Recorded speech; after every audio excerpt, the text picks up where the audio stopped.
Welcome to my channel Riddhi motivational speech. மனைவி இல்லாத கணவனின் வாழ்க்கை என்பது ஒரு ஆழமான தனிமையையும் அதே சமயம் பல பொறுப்புகளையும் சுமக்க வேண்டிய ஒரு சவாலான பயணமாகுங்க. இது சில முக்கிய நிலைகளில் பார்க்கலாம். அதனால் வீடியோ நீங்கள் புதுசாக பார்க்குறீங்க அப்படின்னா சப்ஸ்கிரைப் பண்ணிவிட்டு பெல் ஐக்கானை கிளிக் பண்ணிவிட்டு அப்படி லைக் போட்டுட்டு வீடியோ கண்டினியூ பண்ணுங்கள். ஸ்கிப் பண்ணாமல் பாருங்கள், அப்போ தான் நான் என்ன சொல்லியிருக்கேன் அப்படிங்கிறத புரியும். ஓகேங்களா? ஃபஸ்ட்டு ஒன்று இல்லாமை தரும் தனிமை, எமோஷ்னல் வாய்டு. ஒரு வீட்டின் உயிர் நாடியே அந்த பெண் தான். அவள் இல்லாத போது வீடு வெறும் சுவர்களாக மட்டுமே தெரிகிறது. ஒரு வீட்டில் மனைவி இல்லை அப்படின்னா எத்தனை பேர் இருந்தாலும் அந்த வீடு வெறிச்சோடி தான் கிடக்கும். சரிங்களா? மனைவிங்கிறவங்க ஒரு ஆணி வேறு மாதிரி. அதனால் ஒரு குடும்பம்னு இருந்தால் அது மனைவி ரொம்ப ரொம்ப முக்கியம். மனைவி இல்லை அப்படின்னா அது வெறுமையாகி விடும் அந்த வீடு. அதை தான் இந்த இதில் சொல்லியிருக்கேன். ஓகேங்களா? ஒரு வீட்டின் உயிர் நாடிங்கிறது மனைவி தான். ஓகேங்களா? அதை புரிஞ்சுக்கோங்க. பகிர முடியாத உணர்வுகள், அன்றாட நிகழ்வுகளை, சந்தோஷங்களை அல்லது மன வருத்தங்களை பகிர்ந்து கொள்ள ஒரு துணை இல்லாதது மிகப்பெரிய குறையாக தோன்றும். எத்தனை பேர் இருந்தாலும் தன்னோட மனைவி கிட்ட எந்த ஒரு விஷயத்தையுமே ஷேர் பண்ணுவாங்க. அவங்களுக்குன்னு ஒரு ஆறுதல் கொடுப்பாங்க. ஒரு அன்பு அரவணைப்புன்னு மனைவி கிட்ட கிடைக்கும். அதுலேயே அவங்க எவ்வளோ பிரச்சனைகள், தோல்விகள், கஷ்டங்கள் வந்தாலும் அதை மறந்துடுவாங்க. ஆனால் மனைவி இல்லாத நேரத்தில் அந்த ஒரு ஏக்கம், அந்த ஒரு தவிப்பு, இது எல்லாமே ஒவ்வொரு கணவன்கிட்டையுமே இருக்கக்கூடிய ஒன்று தான். ஓகேங்களா? மௌனம். வீட்டில் எப்போதும் ஒரு விதமான கனத்த மௌனம் நிலவும். எப்பயுமே என்ன ஒரு சந்தோஷமே இருக்காது. எப்பயுமே ஒரு சோகமாகவே இருக்கும். மனசு வலியோடையே இருக்க மாதிரி ஒரு சூழ்நிலை இருக்கும். ஓகேங்களா? அடுத்து நிர்வாக சிக்கல்கள், டெய்லி ஸ்ட்ராட்டஜி. மனைவி இருக்கும்போது கணித்து கொள்ளாத பல சிறிய விஷயங்கள் அவள் இல்லாத போது பெரிய மலை போல தோன்றும். மனைவி இருக்கும்போது எல்லாத்தையுமே மனைவி எடுத்து பார்த்துக்குவாங்க. எந்த ஒரு குடும்ப செலவு பிரச்சனைகள் அப்படின்னு எதுவுமே இருக்காது. அவங்களே எல்லாத்தையும் சமாளிச்சுக்குவாங்க. ஆனால் அவங்க இல்லாதப்ப அது ஒரு பெரிய ஏமாற்றத்தை கொடுக்கக்கூடியதாக இருக்கும். நிர்வாக சிக்கல்கள் அப்படிங்கிறது மனைவி எல்லா பொறுப்புகளையும் பார்த்துக்கிட்டே இருந்திருப்பாங்க. ஆனால் அவங்க இல்லாத சூழ்நிலையில் பார்த்தீங்கன்னா கணவன் அந்த பொறுப்புகளை எடுத்து பார்க்கும்போது அது பெரிய மலை போல தோணும். எப்படி அதை சமாளிக்கிறது அப்படிங்கிற ஒரு எண்ணமே தெரியாது. பிள்ளைகளை கவனிக்கிறதுலேருந்து அவங்களுக்கு தேவையான விஷயங்களை வாங்கி கொடுக்கறது, குடும்ப பொறுப்புகள், குடும்பத்துக்கு தேவையான விஷயங்களை பார்த்து பண்ணுறது எல்லாமே அவங்களுக்கு ஒரு பெரிய சுமையாக தெரியும். மனைவி இல்லாத போது தான் அந்த ஒரு சுமை அவங்களுக்கு புரிய ஆரம்பிக்கும். உணவு மற்றும் ஆரோக்கியம்.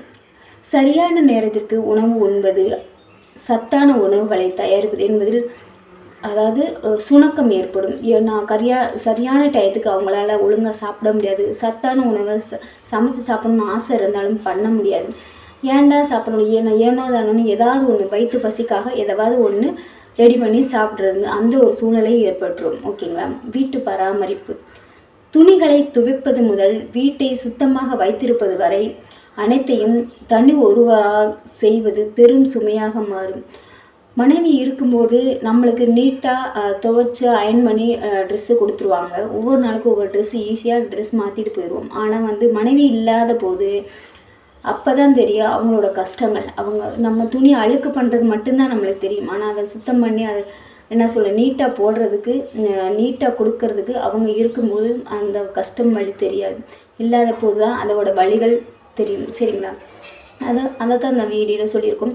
வீட்டை எப்போயுமே குப்பை கிடந்துச்சுன்னா, என்ன வீட்டில் தானே இருக்க, இதை சுத்தமாக வச்சுக்க மாட்டியா அப்படின்னு சொல்லி நிறைய வீட்டில் பிரச்சனை பண்ணுறாங்க. அது இல்லாதவங்களுக்கு தான் தெரியும் அதோட வலி.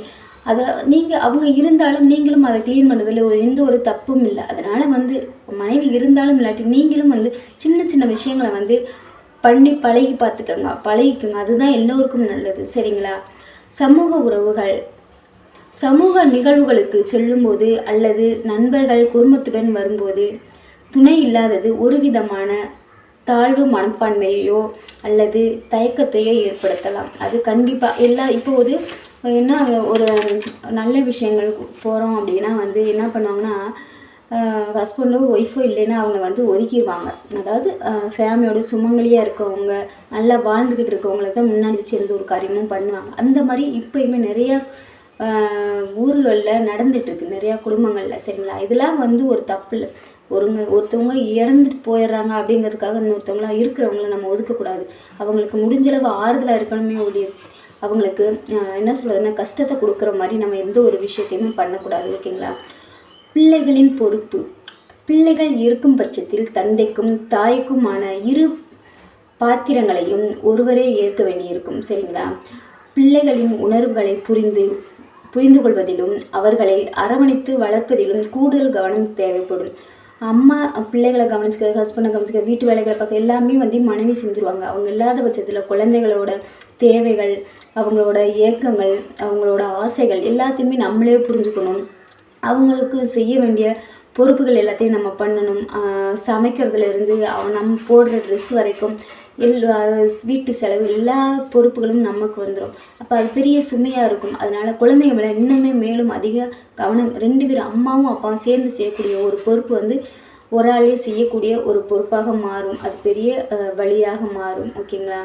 இதனை ஒரு நேர்மறையான கண்ணோட்டத்தில் மாற்ற சில வழிகள் என்ன அப்படிங்கிறத இந்த வீடியோவில் சொல்லியிருக்கேன். அதாவது சுயசார்பு. சமையல் மற்றும் வீட்டு வேலைகளை கற்றுக்கொள்வது ஒரு தன்னம்பிக்கை தரும். மனைவி இருக்கும்போது நீங்கள் ஹெல்ப் பண்ணுறது அப்படிங்கிறத விட நீங்கள் அவங்கக்கிட்ட இருந்து நிறையா விஷயங்களை கற்றுக்கணும் அப்படிங்கிறது தான் முக்கியம், ஓகேங்களா? அடுத்து நட்பு வட்டம். தனிமையே போக்க நல்ல நண்பர்களுடனும் உறவினர்களுடனும் தொடர்பில் இருப்பது அவசியம். நம்ம எப்பயுமே தனிமையிலே இருந்தோம்னா போனது திரும்பி வராது. ஆனால் கஷ்டங்கள் அதிகரிச்சுக்கிட்டே போகும், மன அழுத்தம் அதிகமாகும். அதனால் என்ன பண்ணணும், எப்பயுமே வந்து நம்ம ஃப்ரெண்ட்ஸ் அவங்க கூட இருக்கணும். தனிமையில் இருக்காமல் உறவினர்கள் கூட, ரிலேட்டிவ்ஸ் கூட, ஃப்ரெண்ட்ஸ் கூட அவங்க கூட இருக்கிறதுக்கு பழகிக்கணும். பழக்க வழக்கங்கள். தியானம், உடற்பயிற்சி அல்லது புதிய விஷயங்களை வந்து கற்றுக்கொள்வதில் மனதை செலுத்தலாம். தனிமையை இருக்கிறத விட்டுட்டு தியானம் பண்ணுங்கள், உடற்பயிற்சி பண்ணுங்கள், வாக்கிங் போங்க, புக்ஸ் படிங்க. உங்களுக்கு பிடிச்ச விஷயங்களை பண்ணும்போதே அந்த அந்த என்ன மன வருத்தங்கள், மன அழுத்தம் எல்லாமே விலகிடும். கொஞ்சம் ரிலீஃப் ஆகலாம், ஓகேங்களா? மனைவி என்பவள் வெறும் வாழ்க்கை துணை மட்டுமல்ல, ஒரு வீட்டின் நிழலும் நீருமாய் இருப்பவள் மனைவி. அவள் இல்லாத வாழ்க்கை என்பது நிழல் இல்லாத வெயிலில் நடப்பதே போன்றது தான். இந்த வீடியோ உங்களுக்கு பிடிச்சிருந்தா லைக் பண்ணுங்கள், ஷேர் பண்ணுங்கள், கமெண்ட் பாக்ஸ் கமெண்ட் பண்ணுங்கள். சப்ஸ்கிரைப் பண்ணாமல் சப்ஸ்கிரைப் பண்ணிவிட்டு பெல் ஐக்கானை கிளிக் பண்ணிட்டு ஆல் கிளிக் பண்ணுங்கள். அப்போ தான் நான் போகிற வீடியோஸ் எல்லாமே உங்களுக்கு நோட்டிஃபிகேஷன். ஓகே, பாய். அடுத்த வீடியோவில் பார்க்கலாம்.